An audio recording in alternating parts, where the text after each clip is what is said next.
भूर्भुवस्वः तत्सवितुर्वरेण्यं भर्गो देवस्य धीमहि धियो यो नः प्रचोदयात्।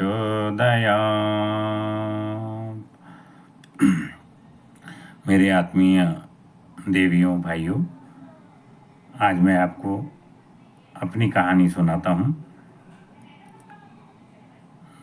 मैं WCL में नौकरी करने वाला एक अच्छा खासा नौजवान था।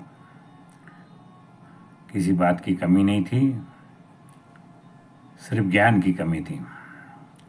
पूजा पाठ तो करता था, मैं परम गणेश भक्त था। गणेश जी की पूजा रोज किया करता था। एक दिन 1986 की बात है। शाम के वक़्त हम किराना दुकान गए। वहाँ से किराना खरीद के लाने के लिए गए। किराना की लिस्ट दी गई घर से, किराना की लिस्ट दे दिए और हम वेटिंग करते बैठे थे। उतने में एक व्यक्ति उस किराना दुकान में, वो इतनी सारी रद्दी लेके आया, रद्दी बेचने के लिए लेके आ गया। उसने वो रद्दी वहाँ पे दे दी और किताबें थी उसमें वो सारी। तो उस व्यक्ति ने 30 रुपया लेकर वहाँ से चले गया। उस रद्दी के उसने 30 रुपये ले लिए और वो सारी ढेर सारी रद्दी वहाँ छोड़ दिए, चले गए। उतने में हम बैठे थे, तो वो थी अखंड ज्योति की रद्दी। हमारा हाथ अखंड ज्योति पे गया और हमने पन्ना खोला। उसमें से टाइम पास करने के लिए कुछ पढ़ना चाहिए, इसलिए पन्ना खोला। पन्ने में एक कहानी लिखी थी, एक ब्रैकेट में बड़े हाथ में, एक शॉर्टकट में कहानी लिखी थी। ये बुढ़िया की कहानी थी। वो बुढ़िया की कहानी हम पढ़े हैं और आपको सुना रहे हैं। वो कहानी मैं हर प्रवचन में देता हूँ और बड़ी अच्छी मार्मिक कहानी लगी मुझे। एक बुढ़िया थी, 2 बीघा जमीन थी। 2 बीघा जमीन उसकी जमींदार हड़प गया। बुढ़िया बड़ी बिलख रही है, मनस्ताप कर रही है, पश्चाताप कर रही है। इसके पास जाती, उसके पास जाती, मेरी ज़मीन हड़प लिया, मेरी ज़मीन हड़प लिया, मुझे मेरी ज़मीन दिला दो। और रात भर सोती नहीं थी। ऐसा उसको मनस्ताप पश्चाताप हुआ था।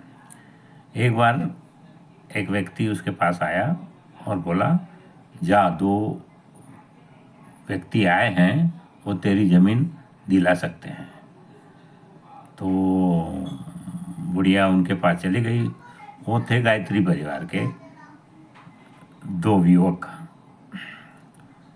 वो गायत्री मंत्र पढ़ा रहे थे। बुढ़िया वहाँ जाके गायत्री मंत्र सुन लिया, प्रवचन पूरा उनका सुन लिया, गायत्री मंत्र उनको पढ़ाया गया, गायत्री मंत्र सीख लिया, गायत्री मंत्र के बारे में समझा दिया गया, गायत्री मंत्र उसने सीख लिया। गायत्री मंत्र सीखने के बाद में बुढ़िया को क्रोध आया और क्रोध में गायत्री मंत्र बोलना शुरू कर दिया। ओम भूर्भुवस्सुवः तत्सवितुर्वरेण्यं भर्गो देवस्य धीमहि धियो यो नः प्रचोदयात्। क्या मेरी ज़मीन इससे मिलेगी? ऐसे बोलते चले गए। वो गांव में ऐसे ही बोलते चले गए, ओम भूर्भुवस्सुवः तत्सवितुर्वरेण्यं भर्गो देवस्य धीमहि धियो यो नः प्रचोदयात्। क्या मेरी ज़मीन इससे मिलेगी? ऐसा वो पूरे गांव में गायत्री मंत्र बोलते जाती थी और उसके बाद बोलती थी, क्या मेरी ज़मीन इससे मिलेगी? ऐसा उसने गांव में जाते जाते 24 बार से ज़्यादा गायत्री मंत्र बोल दिया उसने। घर गई, घर में जाते से ही उसका मन शांत हुआ और उसके मन में एक अच्छा विचार आया। जाने तो बोले, ज़मीन गई तो गई, अब मैं क्या करूँगी ज़मीन की, लेकिन मेरे पुरखों की ज़मीन है।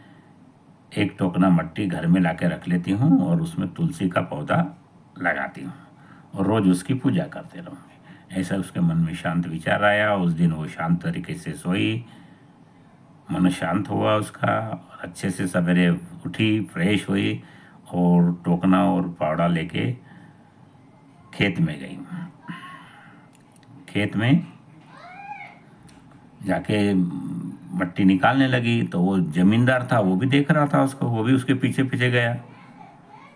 तो बूढ़ी अम्मा क्या कर रही तू? बोले बोले एक टोकना मट्टी ले लेती हूँ बोले, और अपने घर में जाके रखती। तूने तो मेरी ज़मीन 2 बीघा ले लिया, अब तो मेरे क्या नाम है। तो जमींदार बोलता है टोकना पर मट्टी छाती पे लेके मरेंगी क्या? तो बुढ़िया का विवेक जागृत हो गया था उस समय गायत्री मंत्र बोलने से। उसने फटाक से उत्तर दिया उसको, बोले मैं टोकना भर मट्टी छाती पे लेके नहीं मर सकती, लेकिन तू मेरी 2 बीघा लेके मरेगा क्या? मैं कहानी पढ़ रहा हूँ, है ना। तो फटाक से उत्तर दिया तो उसको भी लगा परिवर्तन। गायत्री मंत्र तो गांव भर में गूंजा था, गांव में गायत्री मंत्र वाले आए थे, दीप यज्ञ किया था, उसका वातावरण हुआ था। तो जमींदार के मन में भी परिवर्तन आ गया। तो उसने सोचा तो सही तो बोल रही बुढ़िया, मेरे तो बाल बच्चे भी नहीं हैं, जमीन लेके मैं क्या करूँगा। तो उस जमींदार ने वो बुढ़िया की ज़मीन तो वापस कर दी, और साथ में बची हुई ज़मीन जिसकी हड़पा था सभी वापस कर दी। एकदम परिवर्तन हो गया, विचार परिवर्तन हो गया। मैं ये पढ़ रहा था, मेरे मन में विचार आया ऐसा कौन सा गायत्री मंत्र है, देखे हम भी। मेरे मन में विचार आया कि ये तो बड़ी अच्छी किताबें हैं सारी। तो मैंने जितनी अखंड जो थी वो 30 रुपये में लेके गया था। और राधे श्याम का दुकान था, राधे श्याम जी वो पूरी किताब मुझे दे दो आप, ये 30 रुपये ले लो मेरे से आप। मैं वो सारी किताबें घर में लाया और पढ़ना शुरू किया। इतने अच्छे अच्छे विचार, इतनी अच्छी अच्छी किताबें, मेरा मन परिवर्तित हुआ कि इस लिखने वाला कौन है। जब जाने कि परम पूज्य गुरुदेव है लिखने वाले इसको, तब उनके बारे में सोचा। फिर अखंड ज्योति हमने नई भी लगा ली है। हमारे कॉलोनी में भी कुछ गायत्री परिवार के लोग थे, उनसे हम जुड़ गए और हमारा जीवन परिवर्तित हो गया। पहले पूजा मैं इसलिए करता था कि ये मिले वो मिले, ऐसा पैसा मिले, इतना पैसा ज़्यादा मिले, उद्देश्यहीन पूजा करता था। लेकिन मुझे सही उद्देश्य, सही गुरु प्राप्त हुआ और मेरा जीवन परिवर्तित हुआ। और तब मैंने गुरु जी से मिलने के लिए 89 में गुरु जी थे, तब एक बार जाने का प्रयत्न किया था मैं शांति कुंज, लेकिन जा नहीं पाया। लेकिन गुरुजी चले गए, फिर जन्म शताब्दी हुई, जन्म शताब्दी में भी मैं जा नहीं पाया, प्रारब्ध है जा नहीं पाया। रिजर्वेशन कर लिया था लेकिन जा नहीं पाया। लेकिन 92 में हमने फिर 9 दिन का सत्र किया। उस वक़्त माता जी हमको मिली। माता जी को हमने देखा नहीं था, वंदनीय माता जी पर देखा नहीं था। हम गए लेकिन जाने के पहले बीमार पड़ते थे। जिस दिन रिजर्वेशन था उस दिन पहले दिन भी हम बीमार पड़ गए। फिर अब रिजर्वेशन कैंसल, इस बात के साथ में हम तो दवाखाने में भर्ती हो गए। गायत्री मंत्र तो जपना शुरू किया तो पाप भी कटना शुरू हो गए थे। हम बीमारी आ गई थी, बड़ी बड़ी बीमार पड़ते थे। जब भी जाना सोचे तो बीमार पड़ते थे। बड़ा पेट दर्द देता था हमारा। उस दिन भी हमारा ऐसा वैसा ही हो गया। लेकिन उस दिन रात में हमने तीसरी बार हमारा कैंसिल हुआ था, जाना था तीसरी बार भी कैंसिल हो रहा था। तो बोले गुरुजी हमको तो अब आना है। तो सवेरे दवाखाने में चमत्कार हुआ, दवाखाने के सारे बेड फुल हो गए। 2 सीरियस पेशेंट और आए। डॉक्टर ने हमको घर में जाने की परमिशन दी, लेकिन हमको सोचा कि अब जाना नहीं है। हमने बोला कि चलो 51 रुपये, जो हमारे साथ 4 साथी थे वो जाने वाले थे, तो उनको 51 रुपये दे दो भैया, हमारी चढ़ा लेंगे, ऐसा बोल के हमने दिए। तो हमारी मिसेस आई, परिवर्तित हुआ, जाना बोली हमारे पास में, बुझ जाओ ना जी। बोले कि भगवान के यहाँ जा रहे हो, क्या होते।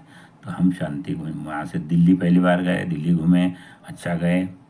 रात में वहाँ पे संकल्प लिया हमने। दूसरे दिन से हमारा 9 दिन का सत्र था। संकल्प लेने के बाद में हमको शांति कुंज में जगह मिली और हॉल बड़ा मिल गया था। हॉल में हम सोए। तो रात में जब सब लोग सो गए तब भी हमारा पेट दर्द चालू हुआ। उस वक़्त हमने गुरु जी को, माता जी को याद किया।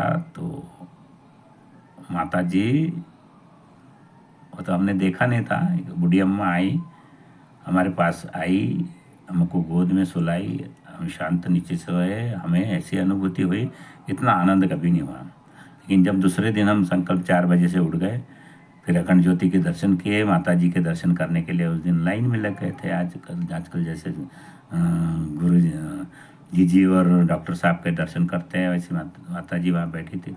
हमने दूर से देखा तो ये तो रात में है, हमारे पास आई थी, हम तो इस गोदी में सोए। लेकिन हम सोच रहे थे यही थी, यही थी, यही थी। लेकिन जब हम चरण छुए तो माता जी बोलती है हमको, देख बेटा तेरी तबीयत अच्छी हो गई। हाँ माता जी, बेटा देखना गुरु जी का काम करना तो तबीयत अच्छी रहेगी। तब से हमें बहुत ऊर्जा मिली।